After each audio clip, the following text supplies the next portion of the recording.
Evening will commence in just 5 minutes. Please make your way to your seats so we can kick off this very exciting evening. Excited? Yeah.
Our sponsors and industry representatives on the front on the black chairs, please.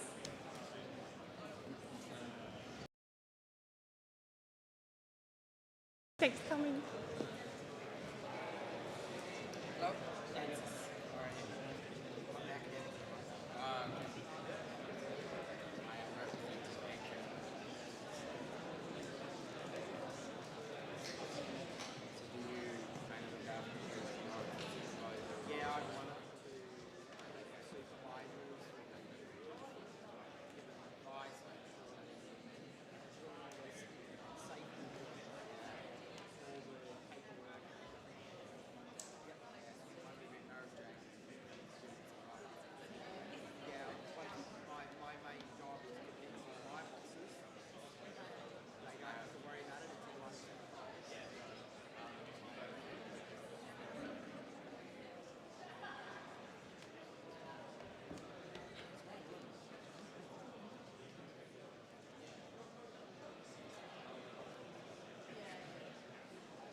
The stall looks great.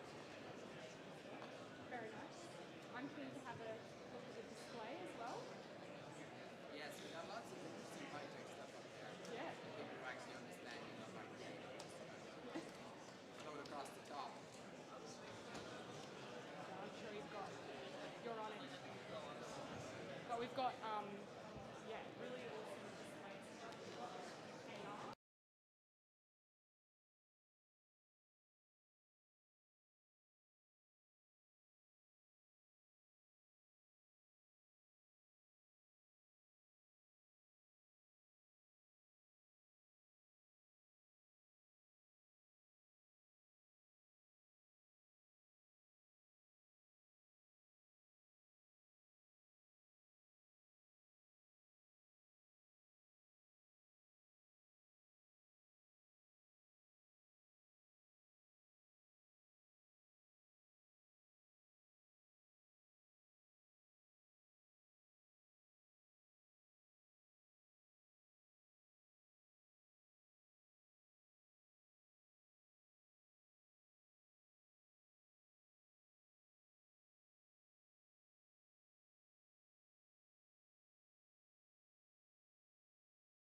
And the broader community.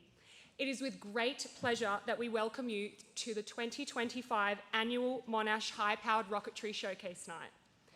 We wish to begin by acknowledging the people of the Kulin Nations, traditional custodians of the land on which we meet today, and pay my respects to their elders past and present, and to all First Nations people joining us tonight.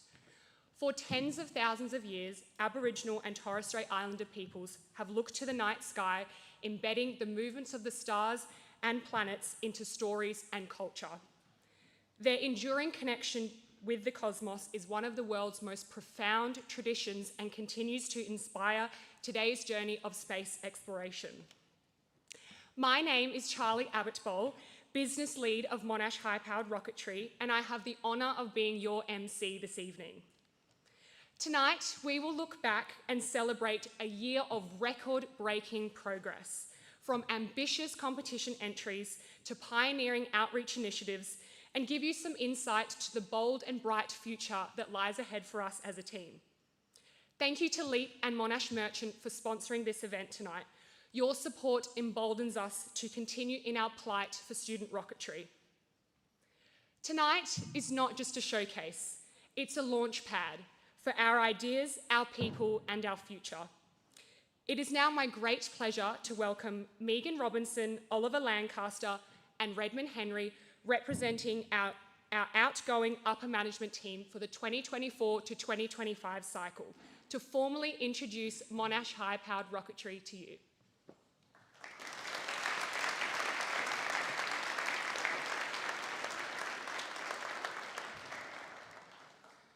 Good evening, everybody. My name is Redmond. I'm the previous operations lead of the team. First, I'd like to thank everybody for coming out this evening, from the sponsors and supporters who enable us every single day, but also the friends and family who are here tonight. Without your support, we wouldn't be able to do what we do every single day. You are unsung heroes in this journey, and I'd like you to take this opportunity to finally see what the endless nights, hard work and dedication that we have produced. It's my privilege to also introduce the two people behind me. The two people behind me, the previous team lead and engineering lead, my colleagues and friends, Megan Robinson and Oliver Lancaster. Together, we have made up the previous executive leadership of the team. I'd like to talk a little bit about what it's like to be an upper manager. I'd like to think of it at least 50% trying to predict what needs to happen next and when, 50% putting out fires, and 50% jumping through various bureaucratic hoops. I've just realised now that despite my engineering degree, those numbers don't add up to 100%. Thank God it was a logistical role. This year, the team has truly reached the sky in terms of milestones. We launched more rockets, attended more competitions than ever before, and cemented ourselves as the leading team developing hybrid rockets in Australia. But the achievement I'm personally most proud of is how accessible we've made competition this year. When coming into this role, my main goal was to make as many people as possible, give as many people as possible the opportunity to attend IREC. I'm proud to say we've almost doubled the attendance of competitions this year compared to previous years, with over 61 of our members, nearly 50% of the team, taking part in the US, UK, and Australian competitions. I can only hope the team furthers this momentum, as I believe that attending competition is a pivotal part and defining for the university rocketry experience. Of course, it hasn't all been smooth sailing. There have been many challenges to face along the road to great successes we have seen. They have taken immense effort and thought, both logistically and technically, from the entire team. I'd like to take this opportunity to give a heartfelt thanks to the faculty, especially Scott Wordley, Vicky, and the MSTI team, who fought tooth and nail to get us across the line. Well, I think that's enough out of me for now. I'll pass it over to Ollie to talk to you more about the amazing work the team has done tonight.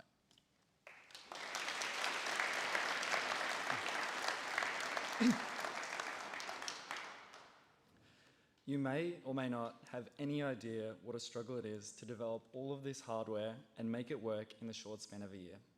I certainly didn't. Multiple projects, 140 members, and an unbelievable amount of hard work has gone into getting the team to where it is now. Proud is the only word that I can use to describe the way I feel about this team and each of our members. Well, most days. You'll hear more about these projects in depth from our 3 project leads, but to give a short recap, in the last year, we have undertaken 3 massive competitions.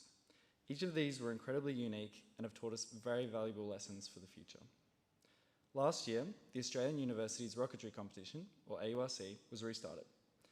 We competed both last year and this year with our prettiest rocket yet, Project Wyvern. Previously online, we were effective in showcasing design and performing an excellent test flight last year, and at this year's competition, we're able to take it and launch it at Whitecliffs, New South Wales. At the International Rocket Engineering Competition, or IREC, held in Texas, USA, we took Project Zenith, our most ambitious project to date by far. This was a 2-year-long endeavour, with its effectiveness proven through multiple test flights and being the first fully student-researched and developed hybrid rocket of this scale to have launched within Australia. Furthermore, we became the first Australian SRAD team ever to launch at any competition, and we won multiple awards from it. Finally, with Race to Space opening up to international competitors for the first time, our propulsion team designed and manufactured our largest combustion chamber yet in just over 6 months. This is a great demonstration of the passion, innovation, and capability that our team has. This was taken to the UK for a hot fire testing campaign, and we created the most thrust out of any competitor, an exceptional achievement for an Australian crew. Through these experiences, our team has placed ourselves on the global stage. In doing so, we've learnt a lot. Nothing was easy, but through persistence and GYG burritos, we find ourselves in a much more competitive position than we were last year. But there are always new problems to tackle and keep us busy. So therefore, many thanks to the previous leadership group for managing it so well, and best of luck to the new guys. I'll now hand over to Megan to bring us home.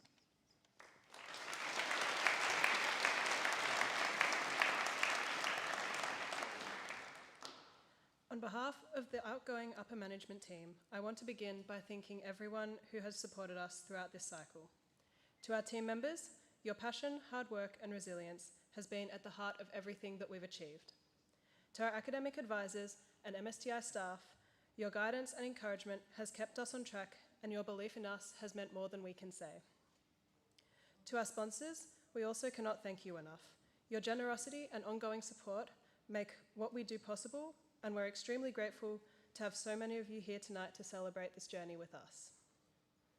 And finally, to our friends and family, thank you for your patience, encouragement, and unwavering support behind the scenes. You've been with us through the late nights, long weekends, and endless launch days, and we could not have done any of this without you. Your presence here really highlights the strength of the community around this team. Looking back, it's been an incredible honour to serve in these roles for the last 12 months. We're proud of the projects we've delivered, but more importantly, we're more proud of the people who delivered them. From tackling difficult challenges to celebrating success together, it has been a cycle defined by growth, resilience, and a culture of collaboration that we know will carry forward. I also want to thank the outgoing management team for all their work getting this team to where we are today. It has been a pleasure working alongside such talented and dedicated people. Together, we have not only built rockets, but also built friendships, skills, and memories that will stay with us forever.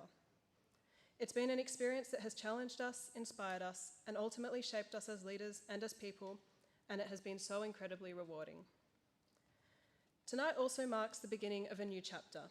We are very excited to introduce the incoming management team, who we know will bring passion, energy, and strong leadership to guide the team into the future. Please join me in welcoming Thomas Russell, our new team lead, Rupert Trodell, our engineering lead, and Darby Wellberry, our operations lead, who will speak later this evening.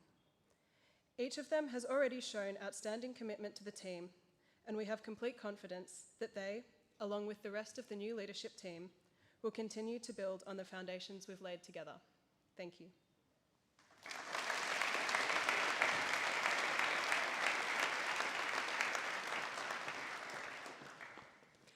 Thank you, Megan, Ollie, and Redmond, and thank you to all of our outgoing management team. Your vision, leadership, and tireless dedication have built the foundations for everything we are celebrating tonight. From the rockets we've flown, to the partnerships we've formed, to the culture of teamwork and innovation that defines who we are as a team. As one cycle comes to a close, a new team of leaders steps forward to carry the mission higher. On the screen, you'll see the names of our incoming management team. We have absolutely hit the ground running, many of whom you will be able to meet tonight and are the ones who will steer us from 2025 into 2026 and beyond, guiding our competitions, projects, and future campaigns. We're incredibly excited to see where this leadership will take us. And now, to help us reflect on the journey we've taken so far and to encourage us to continue forward, it is my pleasure to welcome someone who has supported our team tirelessly through the years, our academic advisor, Dr. Daniel Duke. Thank you. Thanks, Charlie. Good evening, everyone. And I'd like to begin as well by acknowledging the people of the Kulin Nations on whose unceded lands we're gathered tonight, and I pay respect to their elders past, present, and emerging.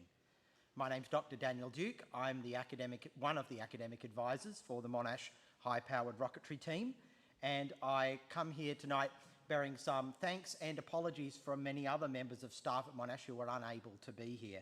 In particular, thanks and apologies from Dr. Callum Atkinson, our other academic advisor, who is, along with many of our other aerospace academics, currently up in Sydney for the International Aerospace Congress. And I'd also want to send congratulations to the team for all your outstanding efforts in the last year on behalf of the Dean of Engineering, Professor Ventikos, and the Deputy Dean, Adrian Neild, and Professor Scott Wordley, the head of the Monash Student Teams Initiative, and all the faculty of the engineering faculty, especially the Department of Mechanical and Aerospace Engineering. Monash high-powered rocketry really is a leader in Australian student rocketry, and one of the messages that I want to get across to you tonight is that Monash HPR is part of a growing ecosystem of student rocketry teams in Australia. You are part of a larger community around this country who are doing amazing things. I've just returned from a workshop in Sydney this last weekend, run by the Australian Rocketry Systems Training Network, which I'm a part of, which involved bringing together leaders from over a dozen different student rocketry teams from around Australia. And we gathered in Sydney to discuss how we can push the envelope in Australian rocketry and create amazing opportunities for the next generations of rocketry students. We discussed things like coordinating CASA and Australian Space Agency approvals for high altitude launches over 100,000 feet, developing facilities and capabilities to encourage more Australian teams to develop student researched and developed propulsion systems. Hopefully in the future establishing statewide and national student rocketry team test facilities and launch facilities that are available to all the Australian teams, and laying the groundwork for the next generation of aerospace students. And Monash HPR really has been at the forefront of some of the developments which all the Australian student rocketry teams are now benefiting from. One example here in front of us is Solaris.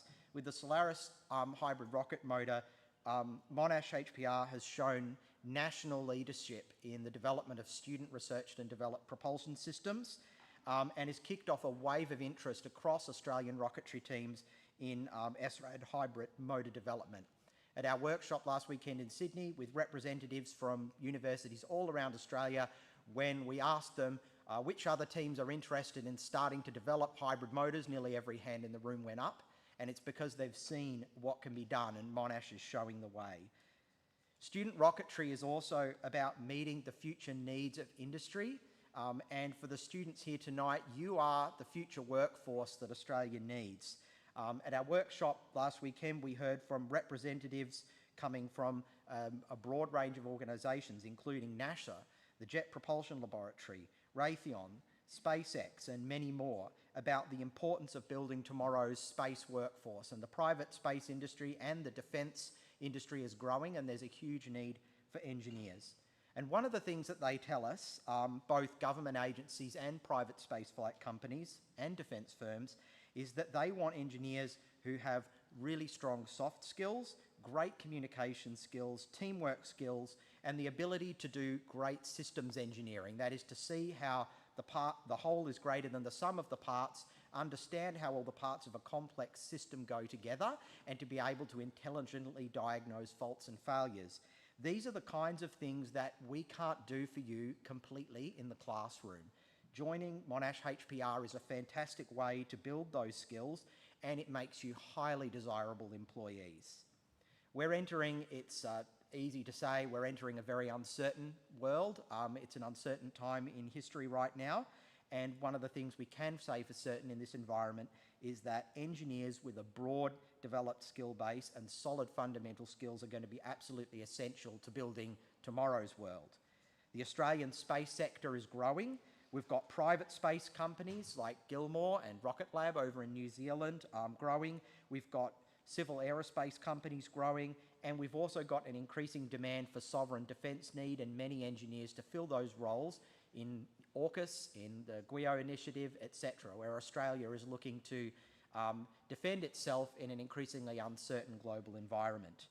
In order to do that, Australia is going to need tens of thousands of new engineers in the coming decade, and out of that, many thousands of highly skilled aerospace engineers. And we need people with experience in rocketry and experience in flight systems, and through your participation in Monash HPR, you get that. We also need researchers to push forward the frontiers of aerospace technology, working in our universities and our defence labs. Just as an example of where this is heading, this year Monash University was very lucky to be awarded a $5 million Australian Research Council Industrial Transformation Training Centre, the ARC Training Centre for High-Speed Propulsion Rocket and Launch System. We are now part of a consortium of 6 universities and 17 companies, including Lockheed Martin, Equatorial Launch Australia, L3 Harris and more, and government agencies such as CSIRO and the Defence Science Technology Group. And we are working together to train PhD students in aerospace propulsion systems and place them across multiple institutions in order to enable our very best aerospace students to take on tomorrow's challenges and to be future leaders in industry. It's safe to say that when I was a student 20 years ago, I could never have imagined having such opportunities. We are extremely fortunate here. Monash University has some of the best student teams, infrastructure and facilities in the nation. It's world leading, and you see that result at competitions. HPR should be incredibly proud of their performance at international competitions, in particular at IREC and at Race to Space. At IREC, Monash University went home with multiple awards, and we had podium finishes, which is a huge credit to the team, and HPR was only beaten by other Australian teams in their category, and that says something about the strength of the Australian student rocketry ecosystem. We are competing with the Americans, the Europeans, the best in the world, and we really punch above our weight per capita. So very few students in the world get the opportunity to be part of a student rocketry team and to be part of one that's resourced as well and supported as much as Monash HPR is. So having said all that, I'd like to heartily congratulate the team on their successes. On behalf of myself, Dr. Atkinson and the entire Faculty of Engineering, congratulations for everything you've accomplished. We are really excited to see where the team heads next, and I look forward to seeing what you're going to unveil to us in the later part of tonight. So thank you very much. I'll hand back to Charlie.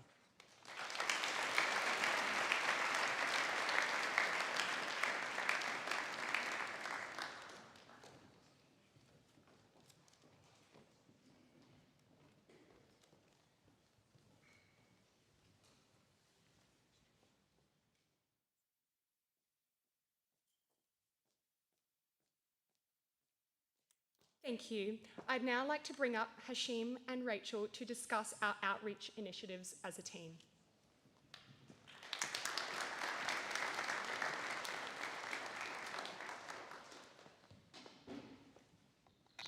Thank you, Dr. Daniel Duke. Good evening, everyone. I'm Hashim, and this is Rachel. Together, we led the team's business section over the last year. Tonight, we're going to talk a little bit about the outreach program and why it's so important to us as a team. A lot of the team's focus is on researching, developing, and launching high-powered rockets that push the envelope of student rocketry. The second part of our vision statement is to inspire rocketry in future generations. We value outreach highly, not only because of this, but also because a significant amount of members found the team and other teams like ours through programs like this. Outreach programs historically cater towards primary school age students with offerings such as paper rockets and bottle rocket launches. However, over the last year, we've been able to develop new formats such as basic rocket design workshops and parachute designing workshops, as well as reviving our low-powered rocketry program for mature age students. As a result of this, we're able to cater towards a large range of students from the ages of 3 to 4 in preschool to secondary school and even undergraduate students.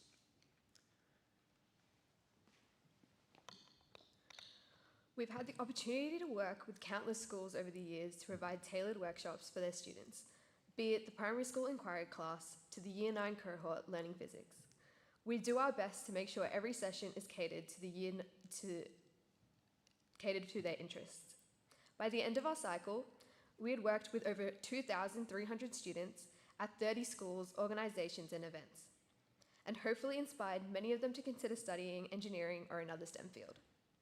A significant amount of credit is owed to every one of our team members who participate in multiple outreaches a year, allowing our program to flourish and develop as the interests and needs of students change over the years. Outreaches extend beyond classrooms too, with the team being able to visit the Avalon Air Show this year and being given the opportunity to share our progress and vision on a national stage amongst the aerospace engineering industry and the interested general public on a scale we hadn't seen before. Finally, we would like to extend a sincere thank you to every organisation that has granted us the opportunity to impart our love for rockets and engineering to their students and members. We hope that we have left a lasting impact and are incredibly eager to see how student rocketry evolves in the coming years. We would now like to welcome Darby, our operations lead, to the stage to introduce our next platinum sponsor.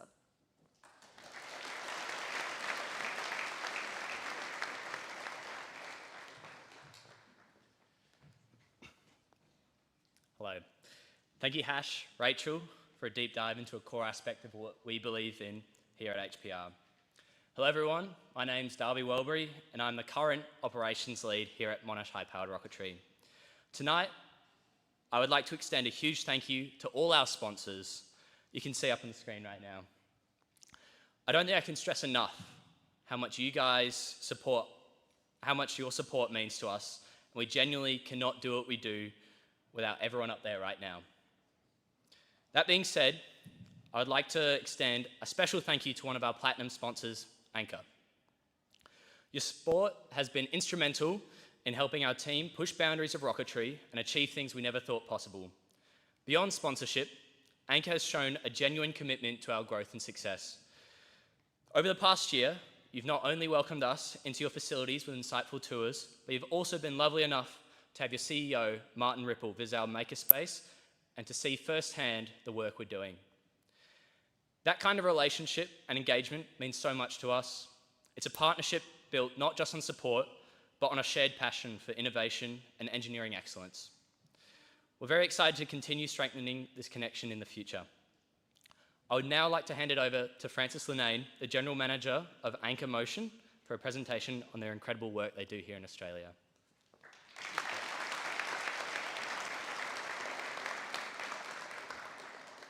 Hello.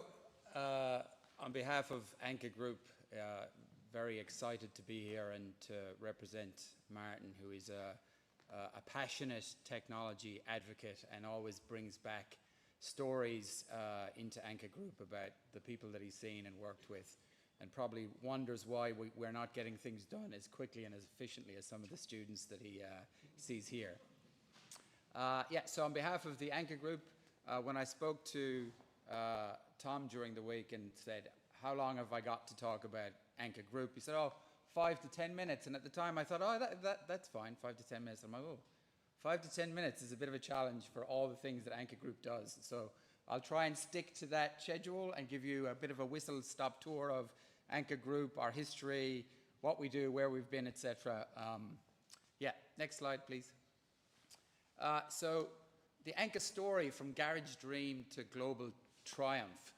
If you're interested, there's a really good YouTube video of that title, the story of Anchor Group and how it's gone from, I guess, two founders, the Pats as we know them. Sometimes we refer to them as Little Pat and Big Pat. So they worked in a munitions factory together in the 70s, and they had the idea that maybe they could combine a kind of burgeoning electronics industry with some of their day-to-day tool-making understanding, and that would be an innovation that customers in the market would be very interested in. So they went off and they founded a business to do that. I believe they were at a show in America when a customer came up to them and said, we really like the control systems that you've built, but really, why don't you do the whole thing? Why don't you build the whole CNC system? And that was really the kind of beginning of a story as we go from kind of right to left here, where you see the evolution of the technology, and the Pats are still active in the business today. A couple of kind of interesting stories. When they were first kind of getting started, they delivered a machine to a customer, and I can't remember which one of the Pats sat in the foyer waiting to be paid for the machine that they just delivered, and they were very shocked to find out that actually they might have to wait 30 days or 60 days to pay for the thing that they just delivered. So it is a real learning curve for them. And I was recently at a manufacturing business in Toyota City in Japan, and a young engineer came up to me and he said, do you work with Pat McCluskey? Like, yeah, I work with Pat McCluskey. Oh, he's a hero of mine. He's a real hero of the CNC industry. And I think that really represents the success of this business and the reputation that it has worldwide, when in an area as sophisticated and that we all look up to, Japan manufacturing Toyota, that they've heard about Anchor Group and they've heard about the two Pats. Next slide, please.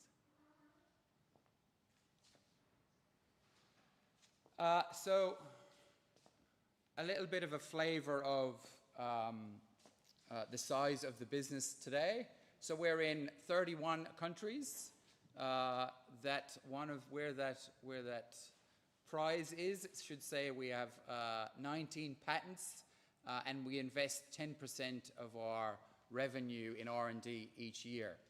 The locations are very important because it allows us to be close to our customers.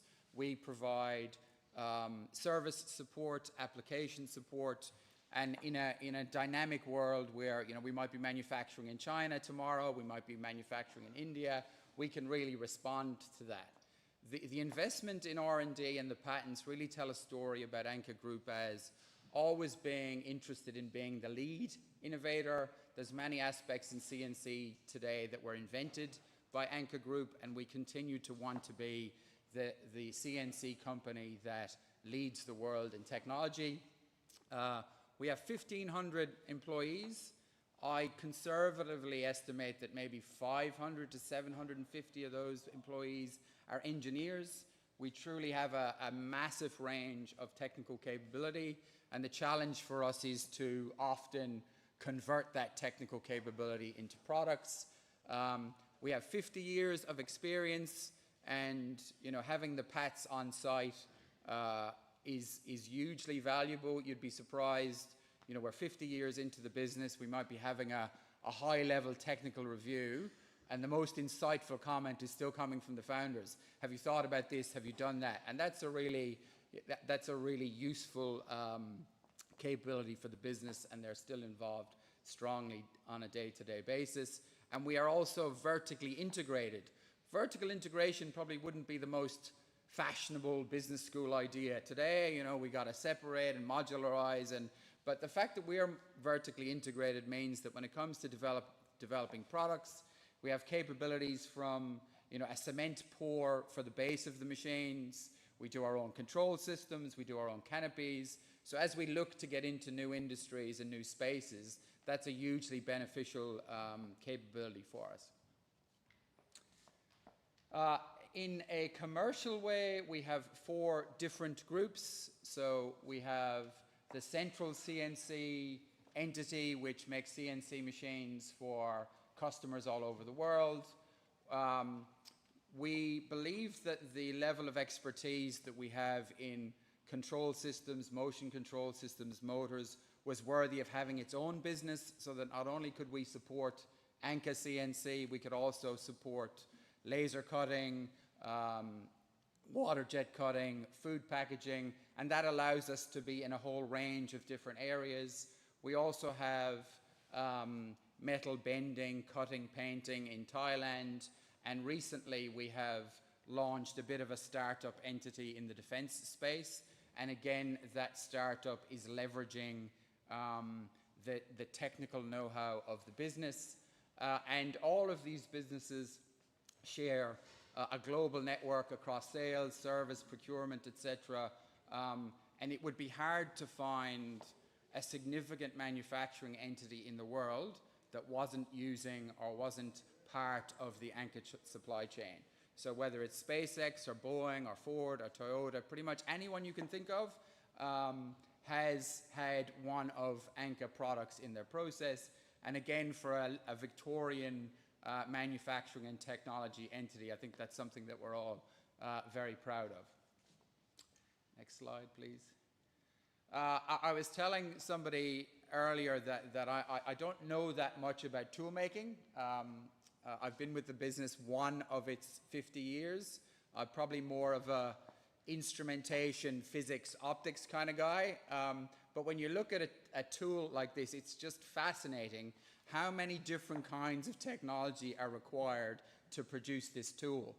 So on the top right there, you'll see something called Tool Room, which we have designed and developed to allow a customer to design a tool, simulate a tool, simulate how the tool performs in the machine, do FEA analysis, a whole range of things. I was talking to a colleague recently. He said, well, we were doing digital twins 20 years before the name was invented. On the bottom right, you see our a module about temperature control. When you get to the highest end tools and the most sophisticated tools, you can't actually afford the micron or two you might give away from thermal expansion, so you have to manage your thermal expansion. And then when it comes to the actual control systems themselves, we have nanometer scale control. We manage control across velocity control, torque control, position control, and we do all of that on a nanosecond basis. So the range of technologies that you need to be able to support that. So we are very proud of the technology stack we have, and we're very proud of the range of engineers. And when Daniel talked about the engineers of the future, we very much echo that in terms of the kind of people we'd be looking for to work with us to come and be involved in creating the next generation of technology in this space. Next slide. So I don't believe this YouTube link is going to work, but if you come up to our booth afterwards, that might be a good way to see it. So where are we going in the future? So Anka Integrated Manufacturing Systems is our technology where we are connecting multiple stages of the tool manufacturing process. We have a robot that moves from one tool station to the next. We have created a software ecosystem not only to allow our hardware to fit into that, but to integrate others' technology into that. And again, we are leading the way in terms of creating that ecosystem. So in the long run, we'll have the potential for taking humans out of the process, for running 24 hours a day, for doing automated control and quality improvement. And this again is something that we are very excited about and making a lot of commercial progress in terms of pushing that out into the world. Next. And this is, we don't have many products with launcher in the title, but I thought if I'm going to be presenting at HPR, would be good to talk about the one launcher that we do have. So this is a collaboration between Anchor Motion, the division that I run, and Corvus Technology Solutions. And we have essentially built an electric launcher that will launch a 100 kilo payload at 100 meters per second. Now, why is that an Anchor Motion capability, or why is that an Anchor Group capability? Because it's control systems. It's control systems, it's firmware, it's mechanical modeling, it's all of the things that we're good at. It's a completely different domain, but for us, because we have all of that capability in-house, we've been able to take that from a kind of MVP prototype to something that is going to customers in the coming months. And again, Corvus is, Daniel mentioned the kind of growing space and defense industry, and that's how we'll best take advantage of that. So in summary, Anchor Group is probably one of Victoria and Australia's biggest technology success stories. I don't know how many of you have heard of it. I certainly had before I went to work there. We have a massive range of technologies, of engineers. We are in every manufacturing business virtually in the world. And if any of the rocket scientists in the room think that Anchor Group is a good place to come in the future, then my colleagues will be more than happy to talk to you. If you have technical questions, Michael Stevens, our global engineering manager, is here. Abhishek is here from Anchor Group, so we'd be more than happy to answer those questions, and really appreciate the opportunity to come here and tell you a little bit about Anchor Group. And I think for myself, I always find it inspiring to see young engineers coming through and see what they will be able to produce in the future. Thank you very much.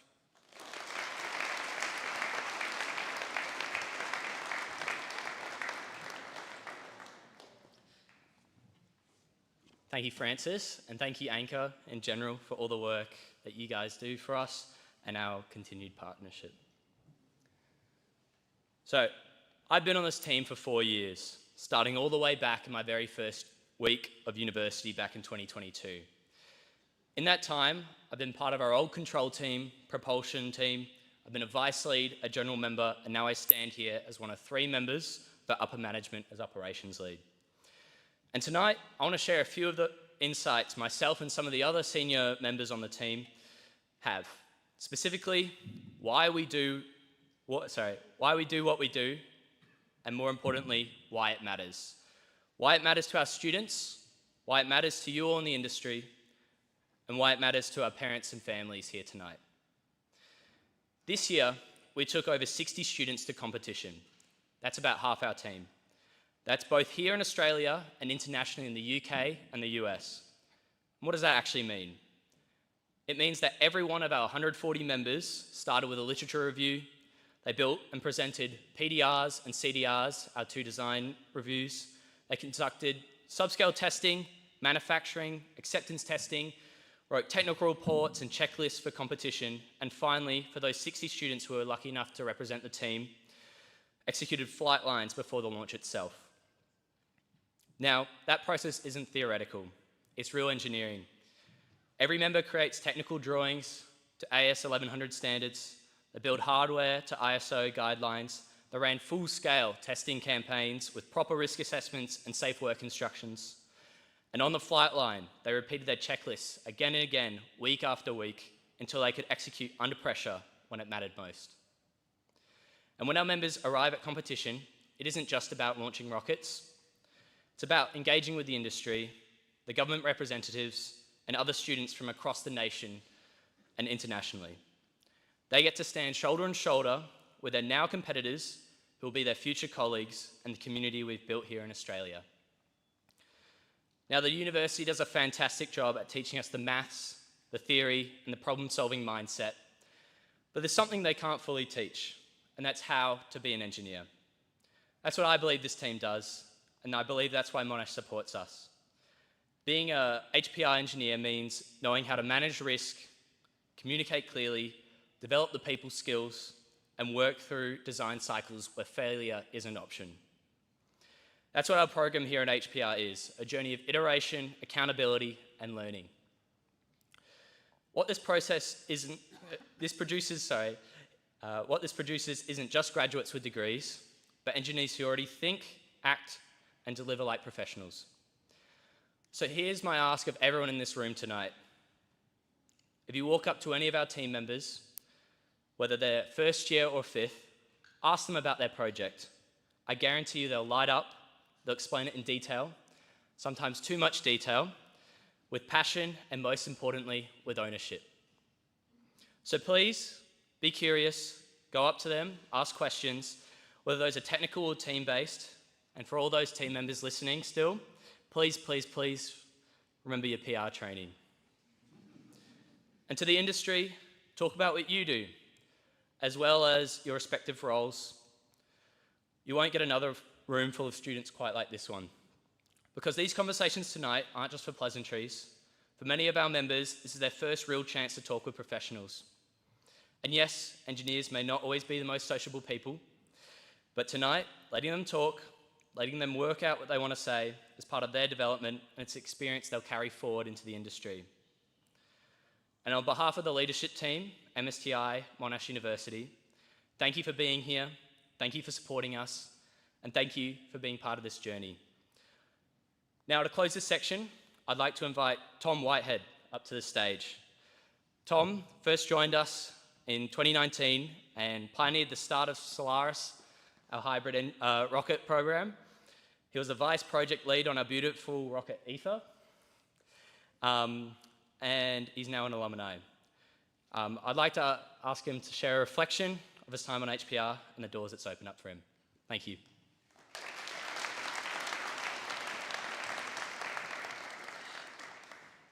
Thanks. It's good to be here. I was called in a bit last minute, so sorry if this is a bit rambly. I'll try and keep that to a minimum. As was said, I joined HPR at the end of 2019 in the propulsion sub-team, just when Solaris was kicking off.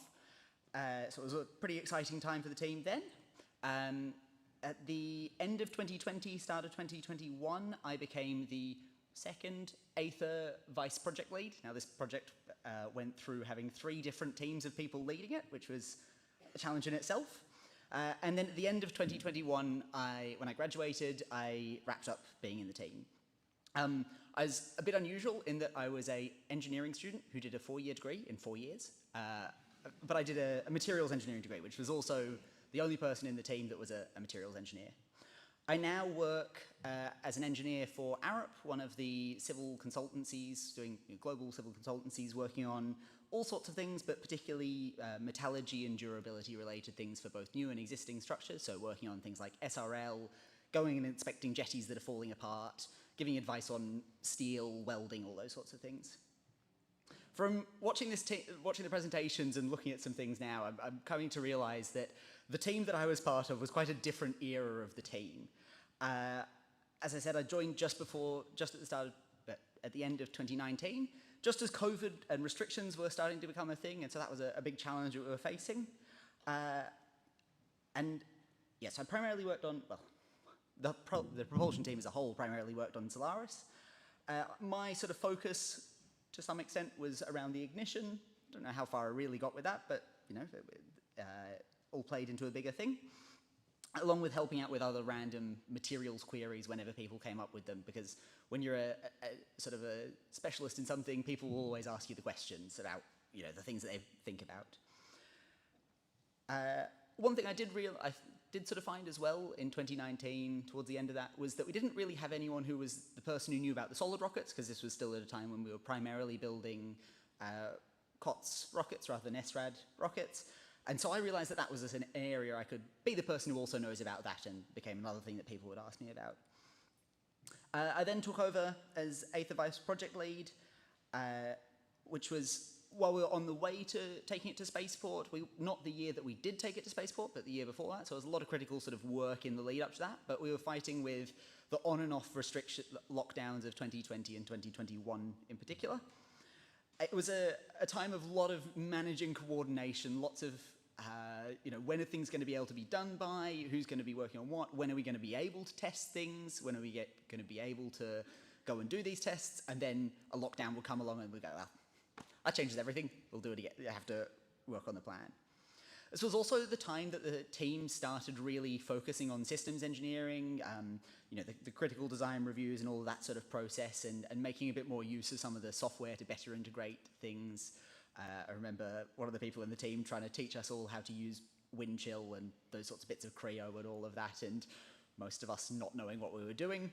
But it, you know, it looks like we got there. And yeah, there was definitely a lot of experimentation around what CDRs and those sorts of things look like. I remember some of our first ones were long and boring and probably not very productive, but, you know, it sounds like they've progressed in the right direction. Some other things from our time, just kind of notes as well.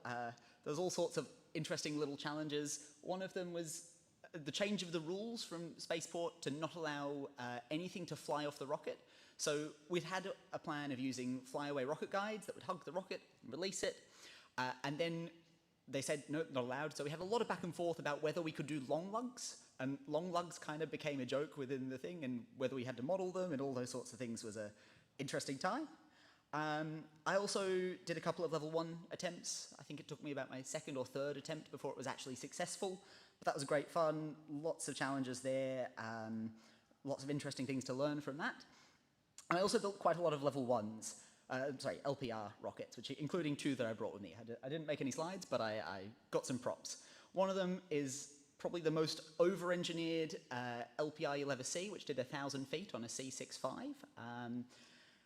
And then the other one it is all entirely rectangular. It's called Block-It, and it does have the nose cone on it. It is flat. And that thing performed surprisingly well.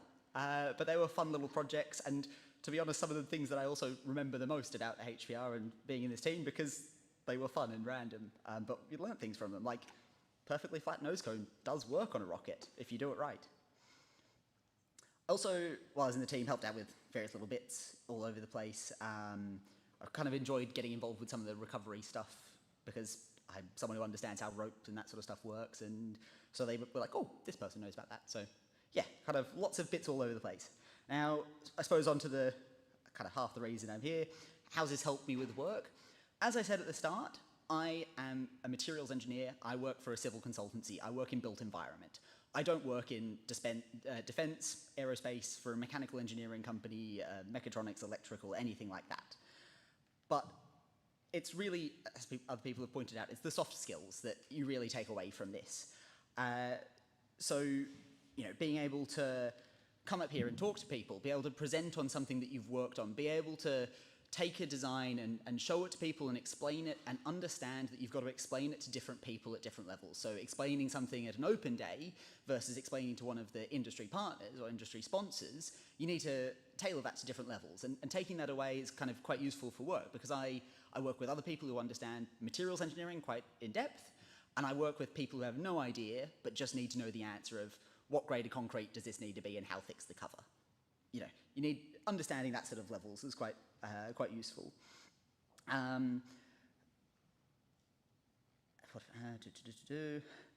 Working with people, working in teams, something we do in industry all the time.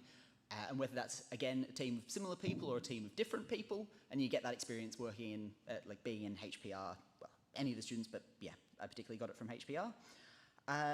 The other thing, though, about the teams, particularly for people working in aerospace, it's you know, lots of these things are relatively small industries.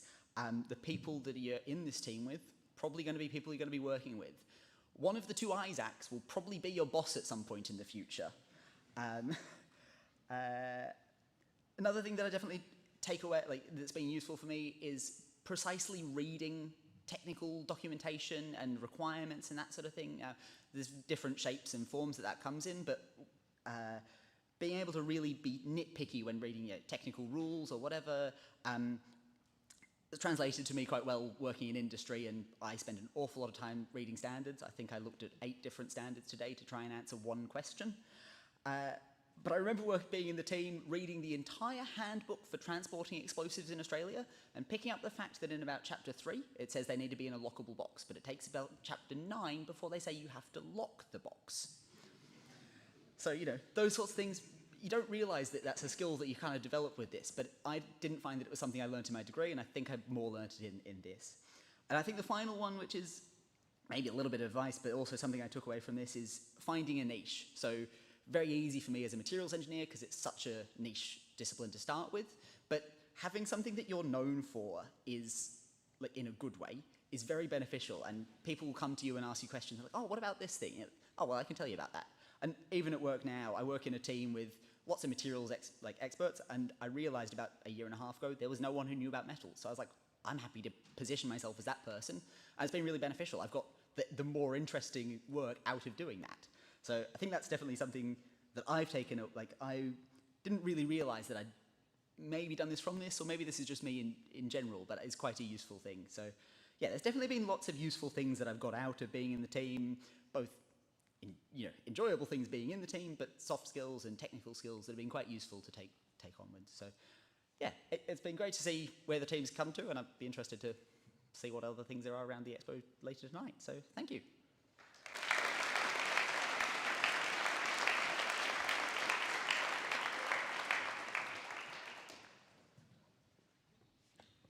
Hi everyone, I'm Rupert Trodel, and I'm the engineering lead at Monash HPR for the next year. I would like to extend a huge thank you to one of our gold sponsors and the sponsor of tonight's showcase, Leap. We really appreciate all the support you have given our team over the last few years. The software you provide us with has allowed us to efficiently design our rockets using Creo and validate them using ANSYS. This software has developed great skills our members will be able to take to industry in CAD, FEA, and CFD. Our rockets would be nowhere near the caliber they are without your support, and we look forward to continuing to work closely with you into the future. I'll now hand it over to Nav from Leap for a presentation.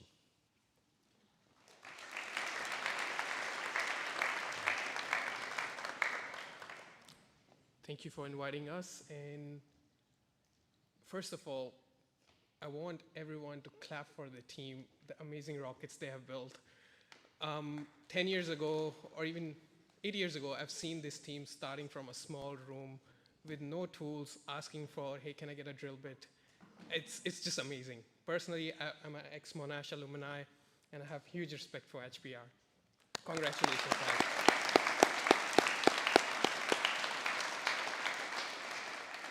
Before I begin, I think there's a video, if you can play that one.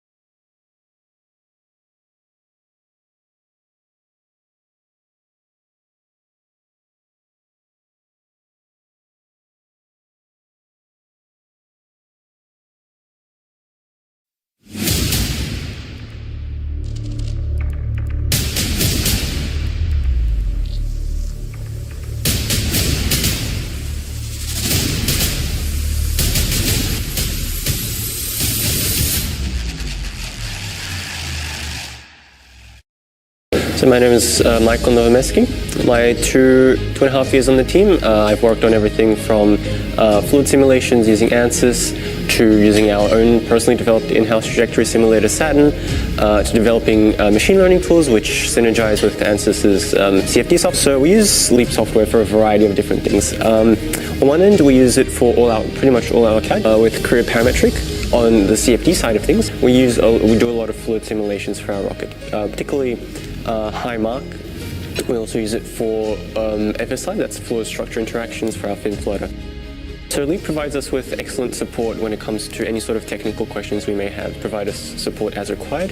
Whenever we've had to update our CFD tools, so essentially we automate our CFD because we need to run a lot of simulations at once. So we have a script that automates this, and whenever we need to update it and we're having some sort of trouble, we can reach out and they provide excellent support on that front. Yeah, found that the drag around our rocket is a key parameter in enabling us to predict our trajectory, which is how we get scored at competitions. And without high-fidelity fluid simulations, which Leap's software such as ANSYS Fluent enables, we would not be able to do this. So in practice, we would not be able to compete at the standard that we do without ANSYS Fluent. I cannot understate how important it is to Dynamics and the team as a whole. Yeah. We'd like to extend a massive thank you to them for all their support at every stage.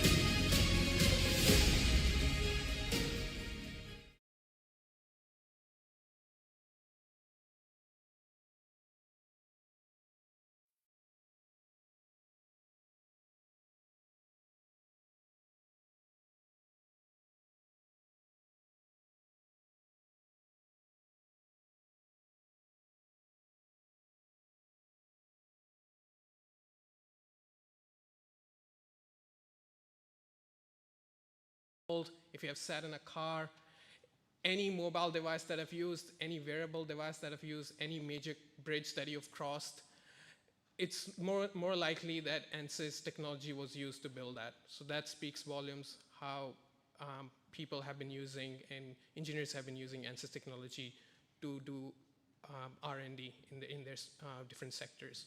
Next slide, please. Amazing collaboration that I've been doing over the last few years with Monash University particularly. Not just the Monash academia, but also the student teams such as HPR, MMS, Rover Team, US.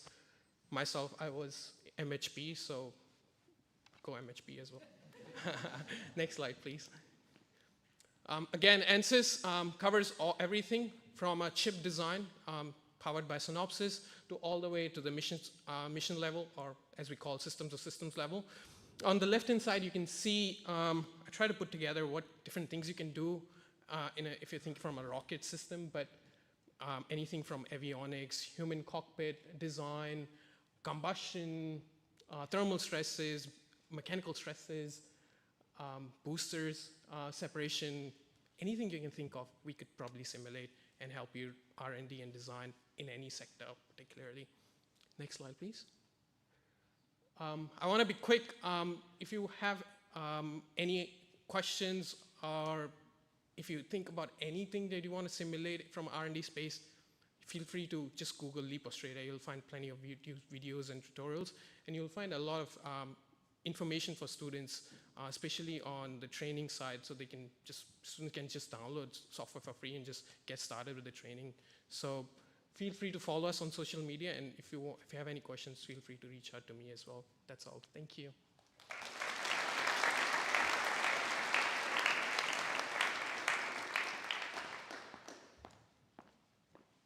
Hello everyone, my name is Tom Russell and I have the privilege of being the team lead for Monash High-Powered Rocketry for the next year. Monash High-Powered Rocketry was founded in 2018 by a group of passionate engineering students with a vision for rocketry in Australia. Since then, we have grown from over 110 people from all different backgrounds such as science, aerospace, mechanical, mechatronics, electrical, software, business and finance, where together we build and fly experimental sounding rockets both domestically and internationally at competition. Together we have a vision, and that is to push the boundaries of space technology and contribute to the growing Australian space industry by leveraging our ingenuity and inspiring a passion for future generations in rocketry. To achieve that goal, our team shares our enthusiasm for rocketry with our amazing outreach program. We run events at schools, conferences, air shows and more to promote and inspire rocketry for the next generation of engineers. Furthermore, in the last year, we have competed in 4 separate competitions: AURC 2024, IREC 2025, Race to Space 2025, and AURC 2025. This has been far from easy, but the team's passion and ingenuity along the way has helped us get there. And we are not only allowed to participate in these competitions, but we've also managed to achieve some amazing results that you will see later. Thank you to all of you here tonight, in whatever capacity you are, sharing and driving this vision with us. And now, to celebrate this amazing year, we'll show you some highlights of our jam-packed year.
Head's feeling heavy, the world started spinning around you, around you.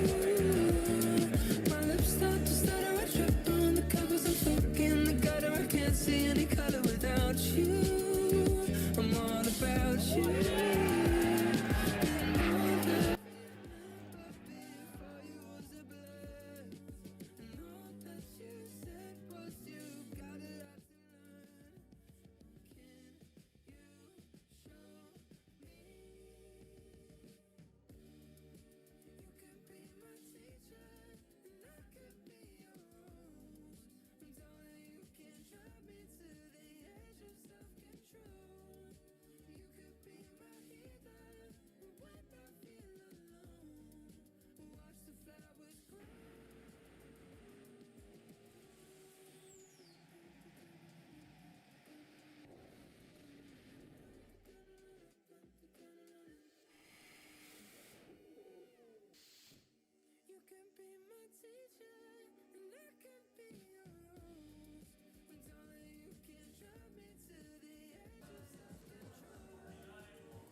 Is more than just a rocket. It's a statement of what our team can achieve. For the first time, we set out to design a completely student researched and developed hybrid rocket, powered by Solaris Mark 2.5, the only fully student manufactured hybrid engine in Australia.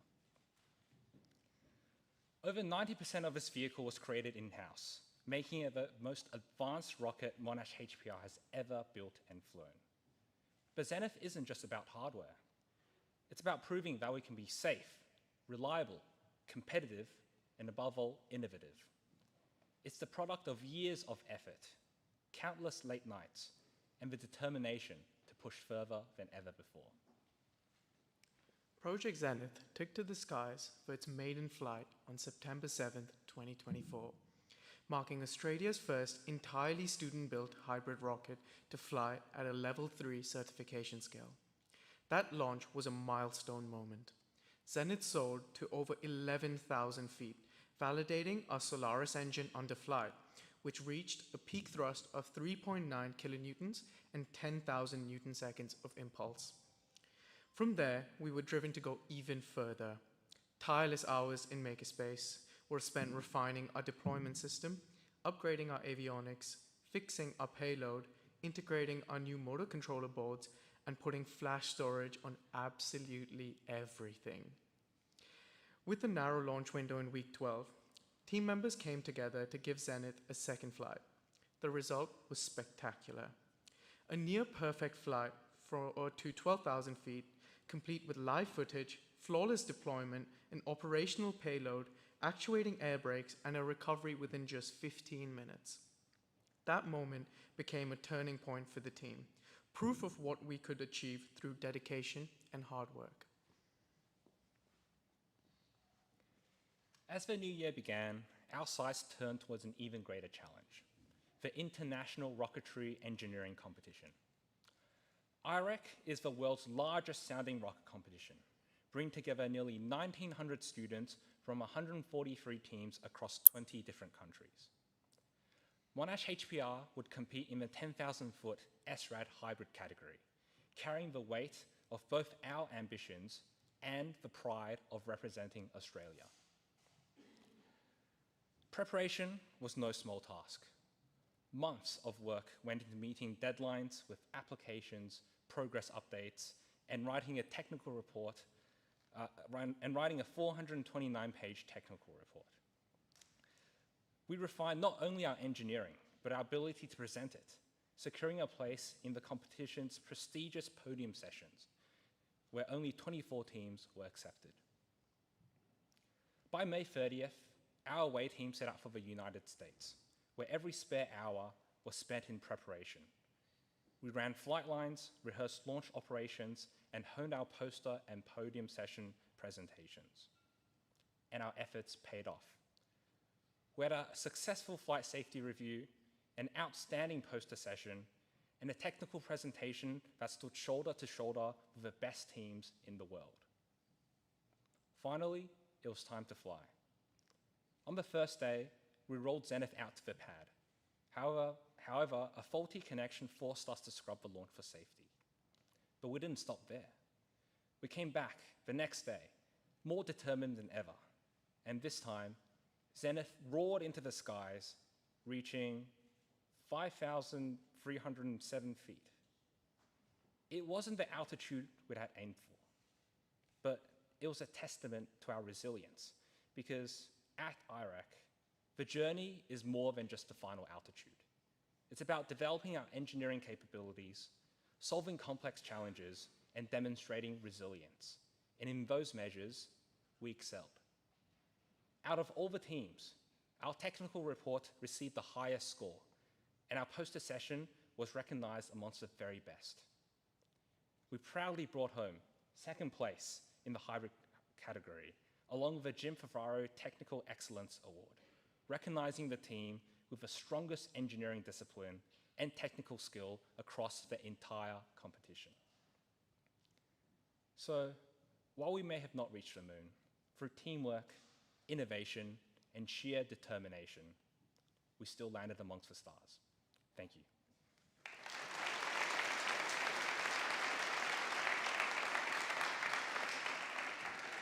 Up next, we'd like to share our Race to Space highlight reel, capturing some of the most memorable moments from this campaign. University from Australia, and we're here to fire our 10 kilonewton liquid oxygen paraffin hybrid in Australia. I'm here with Monash University from Australia, and we're here to fire our 10 kilonewton liquid oxygen paraffin hybrid. In Australia, we have a space industry, but to see an international one like this and get a different perspective is just invaluable.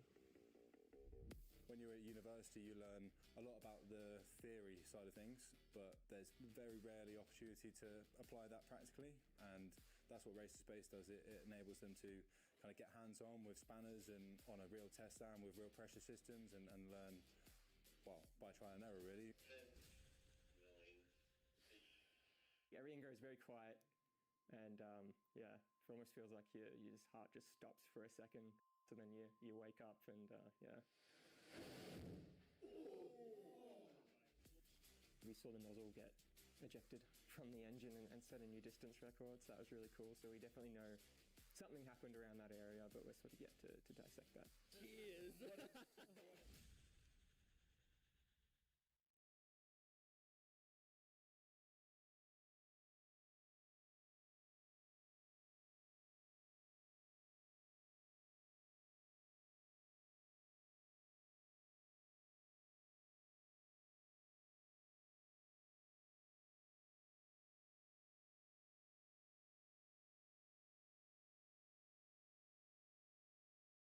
And we have designed and developed our newest engine, Solaris Mark III. It has been an enormous year, to say the least. Solaris Mark III is the culmination of our work building the fully student-researched and designed Solaris Mark II and then taking it to the next level.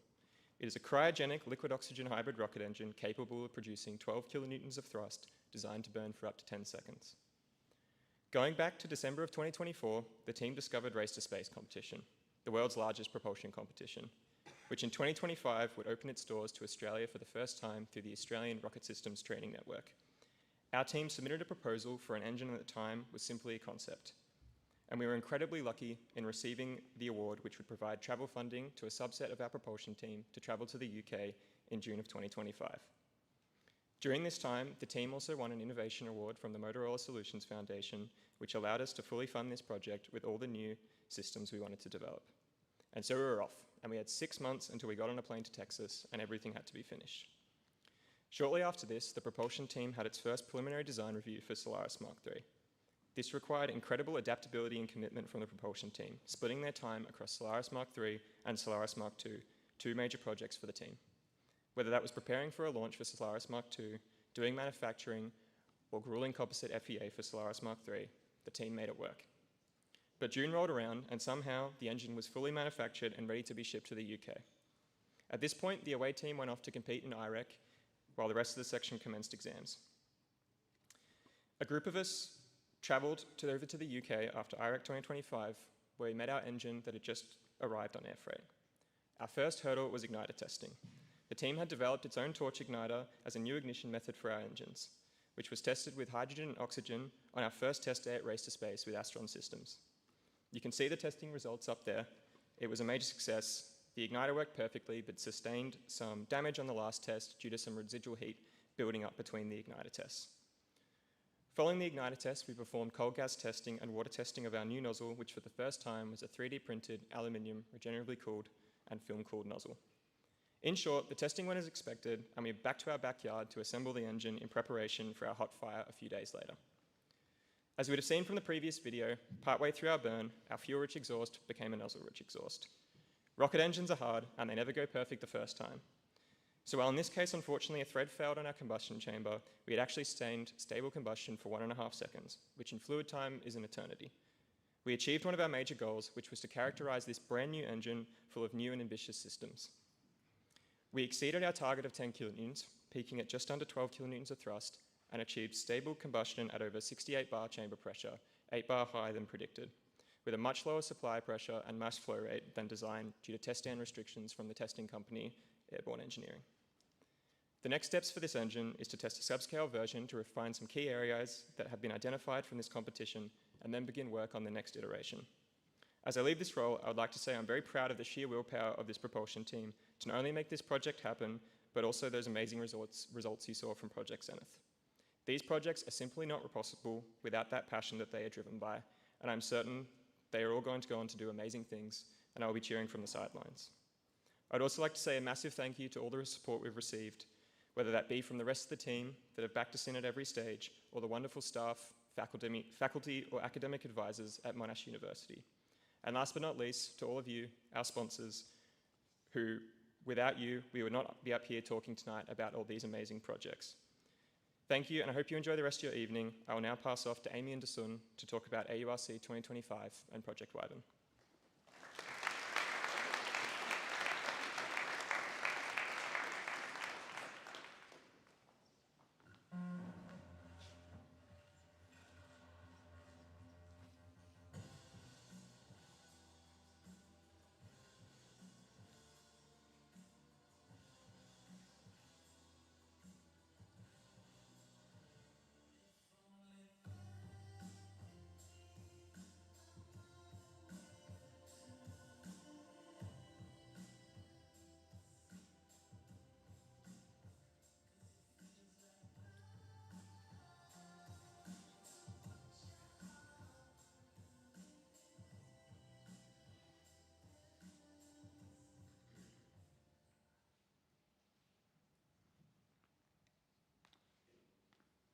Good evening, everyone. My name is Dasun Mamadachi, and I had the honor of being one of the project leads for the team's 2025 Australian Universities Rocket Competition AURC Entrant Project Wyvern. Unfortunately, my co-lead, Amy Pang, was unable to attend tonight. Project Wyvern started with a vision of pushing the boundaries of what Monash HPR is capable of by laying the foundation for managing multiple large-scale projects simultaneously. Development began in early 2024, with new recruits leading the design and manufacturing of the rocket under the mentorship of senior members, leading to a pathway for them to upskill themselves to work on more complex rockets in the future. Wyvern was designed to be entered into the 5,000-foot category of the 2024 AURC. Even though this competition was held virtually with no requirement to launch, we still pushed for an internal launch. Wyvern took off on its maiden flight on the 13th of October last year and was able to hit an apogee of 4937 feet. That's just 13 feet, or 0.26%, away from our predicted apogee. This was a testament to the team's effort, and it all resulted in Project Wyvern placing second in the competition. Building on this success, the team began preparations to enter Project Wyvern into AURC 2025 so that it could be given the competition launch that it deserved. This also provided an opportunity for our new recruits to gain the invaluable experience of a competition environment, as well as supporting the local rocketry scene in Australia. Minor redesigns were done to the deployment system, payload, and airframe of the rocket, based on our learnings of our 2024 launch, to ensure that the rocket was in its best state possible, and we updated our progress and technical reports to accurately reflect all of these changes. And with that, in late August, we traveled 10 hours north to White Cliffs, New South Wales, the location of Endeavour Aerospace's launch site and the location for this year's AURC. 9 teams from across Australia and New Zealand competed, with over 170 students attending. There were 16 members representing Monash HPR. For 12 of them, it was their first competition, and 4 had joined the team just 5 months prior. The first day of the competition was a conference day, where teams were assessed on a presentation, a display, and on the payload. Our team was the first to complete setup and were the first assessed. We were one of the highlight teams as identified by the Australian Youth Aerospace Association, the AYAA, who were the ones hosting the competition. Then began the launch days. On the first day, we aimed to complete our testing, but as often happens in rocketry, we encountered some difficulties. Fortunately, with the help of the owner of the White Cliffs pub, we were able to adjust these issues. It was incredible to see the work being put in by our newest recruits and the support of the locals to get the rocket ready for launch. And thanks to the incredible effort of everyone involved, We were able to validate these systems on the second launch day. And we were able to run an incredibly efficient flight line to get us up on the rail before the launch site closed. At 3:53 p.m., Wyvern launched beautifully. Unfortunately, the rocket failed to separate, and as a result, we were unable to successfully recover the rocket or the flight data. We actually have the airframe up for viewing during the showcase, just back there. Despite this, the team is proud of the project and the work that was put into it, as well as what it represents about the team. It signifies our commitment to train and inspire our newest members and to show them what rocketry is really all about. The competition environment was an invaluable experience, and the team thanks the AYAA and Endeavour Aerospace for enabling us to have that experience. But even so, we placed second in the 5,000-foot category, proof of the passion and the dedication of the team, highlighting the quality of our design methodology and our systems engineering practices. Thank you.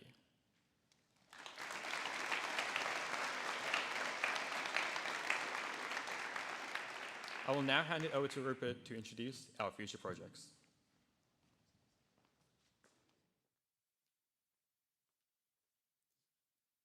Tonight, you've heard about all the great successes our team has had over the past year. That work does not stop there.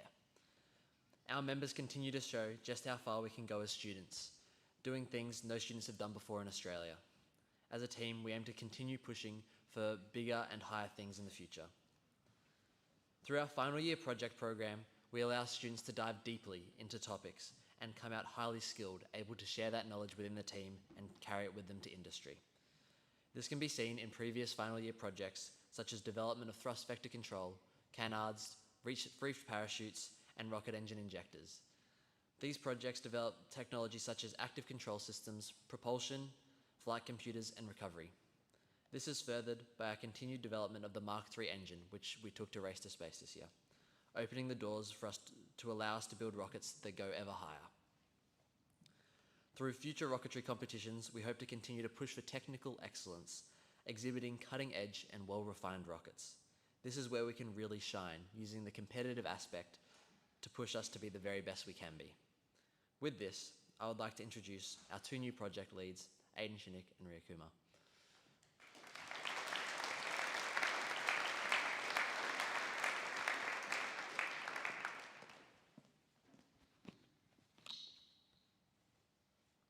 Hello everyone, and thank you for your continued attention throughout tonight.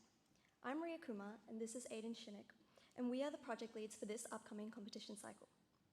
Over the past several years, Monash HPR rocketry has consistently pushed the limits of what student engineers can achieve. From our early projects in 2019, Project Athena and Hyperion, to our most recent entry, Wyvern, our team has designed, built, and flown rockets that compete at the highest level in the Australian University's rocketry competition.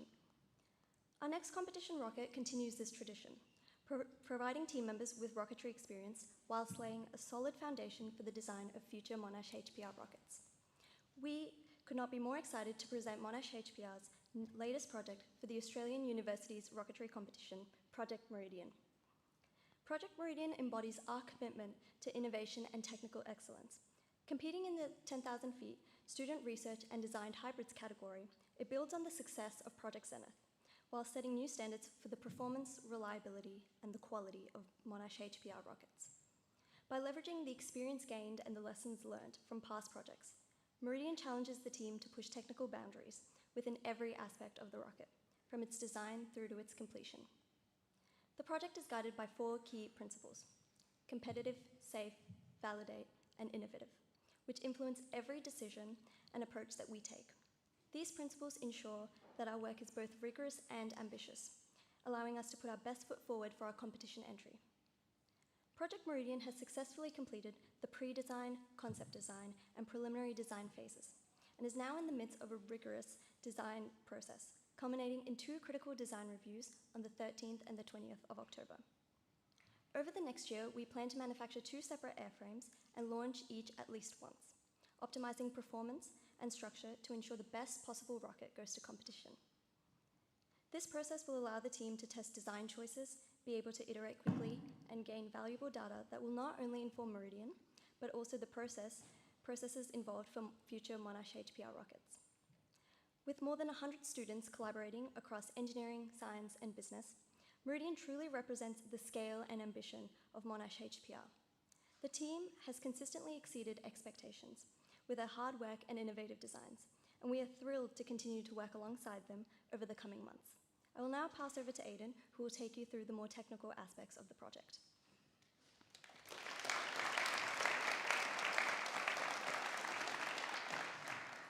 Project Meridian will be the team's most technically complicated rocket to date, with some of the most ambitious systems the team has ever built on board. We have been continuously impressed with the ability of team members to push their boundaries of what they thought they were capable of, and are eager to see what they will do in the coming months. Meridian is powered by Propulsion's Mark 2.6 student research and designed hybrid motor, the successor to Mark 2.5, which was flown on Zenith.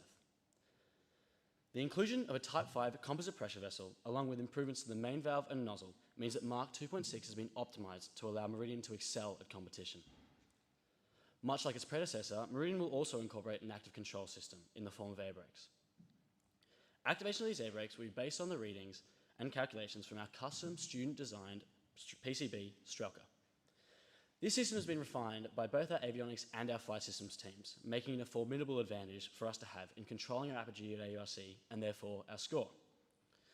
At the heart of the rocket lies our unified electronics bay, which holds the rocket's flight computers, data loggers, cameras, and most importantly, our integrated CAN bus gateway board, which is a new design for Monash HPR. The use of CAN bus, along with our SRAD software Iris, allows all electronics to share data and communicate between each other, meaning that we have an unprecedented amount of connection within the rocket, propelling us even further along our mission to success. Above this sits the single bay dual deployment recovery system, inside of which is HPR's first fully black powder-free deployment mechanism, BUS, or Big Unilateral Sear Spring System. Adjacent to this, and another team first, is an internal deployment camera, capturing all of the action right from the center of the rocket. Last, but certainly not least, is our payload, tachyon, or thermal active cooling of electronics using nanofluids. This payload will, as the name suggests, explore the thermal performance of nanofluids under flight conditions and provide the team with invaluable data on how to better expand our ability to execute this function on future projects. All of this packed within an airframe made entirely in-house by our incredibly talented structures team. Always looking for improvements, Meridian will be the first time that the team implements foam core fins, and they have been hard at work refining these to make them as strong and light as possible. Project Meridian will be a massive undertaking for the team, but I cannot stress enough how talented these engineers are and how lucky we are to be working with them day in and day out. We are so excited to see where this project goes in the next couple of months into the year, and feel incredibly honoured to be the ones leading it. On behalf of Monash HPR, we would like to thank all of those who make this project possible. Our invaluable sponsors, our family members, and most importantly, our team, whose incredible work over the past months have made this project something to be proud of. Thank you.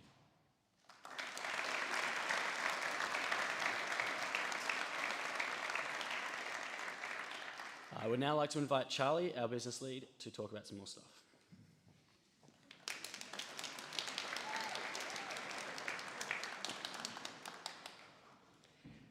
Throughout tonight, we've celebrated rockets, competitions, and engineering innovation. But innovation isn't only about hardware. It's about people and the future of our industry. One of the greatest strengths of Monash HPR is our culture and our drive. We are a team built on inclusion, the belief that every voice contributes to mission success. Tonight, I am incredibly proud to share a new step forward in that journey, one that is very close to my heart and something we as a team are very passionate about. I am delighted to officially announce the launch of a new subcommittee, Women in Monash High-Powered Rocketry. Our goal, thank you.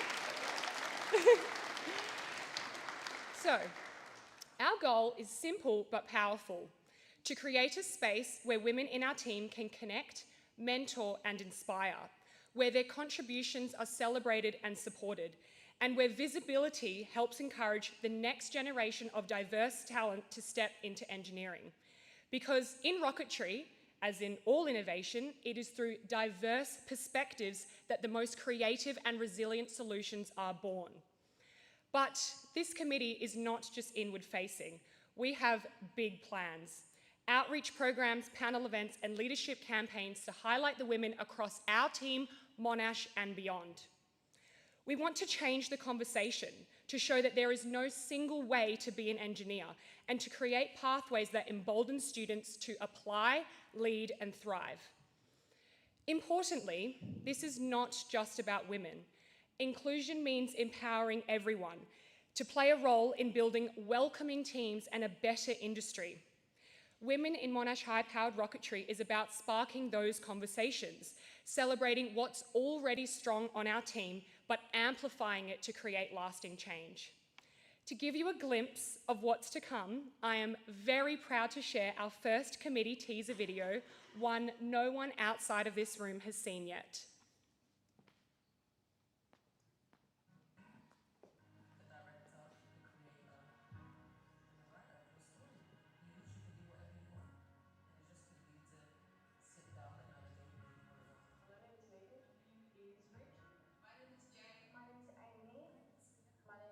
I started off as a propulsion engineer, and then I moved into project lead. As a team lead, I was more looking into like the people management side of engineering and like multidisciplinary work. The section, especially the avionics section lead, has been quite an interesting experience. Avionics was only started halfway through last year, so as the first section lead, there was a lot of things to learn. I am the team's graphic designer and I'm also an advisor for the business section. I came from design and IT and I joined the team as a way to really develop my graphic design portfolio. And whilst it started as that initially, I realised there was so much room for growth and opportunities within the team. I was previously the project lead for AURC in 2024 and 2025. I've also had roles in both propulsion and dynamics. It's been really great to work with a lot of passionate people, especially women in the team. I think that because engineering is quite a male-dominated field, it's always nice to find some other girls that kind of understand it a little bit better. So I think that it's been really great being part of the team and meeting all the amazing women that work on it. I was previously on the dynamics team. I've had a chance to work on simulation and safety projects such as unit tests or safety executive review. Currently, I'm project leading for the AURC 2026 rocket, and that includes coordinating different systems and sections across the team. Previously in HPR, I was an aerostructures team member and I moved on to be HR lead. I think HPR is a bit of a family for us. A lot of us gain a lot of friendships from HPR. It's a place where we feel accepted, where we feel we can learn a lot of skills, things like manufacturing techniques. There's a lot of knowledge that you don't get from university that you get on a student team. Our committee aims to support and celebrate the current women on the team while creating and fostering a more inclusive environment. And through this visibility of more women on our team, it aims to inspire more women and diverse groups to join our HPR team.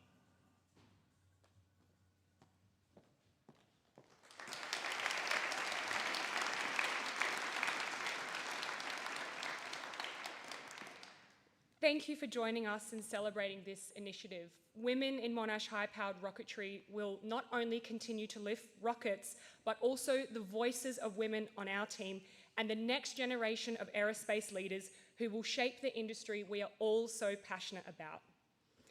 As our presentations draw to a close, I want to extend a heartfelt thank you to each of you here tonight. Our sponsors, industry representatives, academic advisors, Monash staff, family and friends. This journey would not be possible without your support. It fuels our ambition and empowers every member of this team to push the boundaries of what student engineers can achieve. To our sponsors, your generosity enables us to build, test and fly at a scale and level of ambition that otherwise wouldn't be possible. You are true partners in every shared success. To our academic advisors, thank you for your constant guidance, encouragement, and for ensuring the strong support we receive from Monash University. And to our broader community and new industry guests, your presence tonight inspires us deeply. You remind us that what we build here doesn't just belong to a student team, it reaches the future of aerospace in Australia and beyond. Thank you again to LEAP and Monash Merchant for sponsoring this inspiring event this evening. And the best way I can describe Monash HPR is an incredibly complex yet perfectly tuned machine. Each individual here is a vital component. Watching teammates give their time, skill, energy day after day to ensure mission success is one of the most inspiring things to see. To our guests this evening, I invite you to explore the displays set up around the room. You'll find each of our team's sections ready to showcase their work, along with our platinum sponsor Anchor and event sponsor Leap, who are here to share their stories with you, all located at the top of the stairs. Please also enjoy the food and drink located at the top of the stairs. And for those who would like a behind-the-scenes look at our work, tours of our Makerspace workshop, where our rockets are designed and manufactured, will depart at 8:10 and 8:30 from our front foyer meeting area here. And on behalf of everyone at Monash High-Powered Rocketry, thank you for being here tonight. Here's to another year of breaking boundaries, reaching new heights, and inspiring the next generation in STEM. Thank you.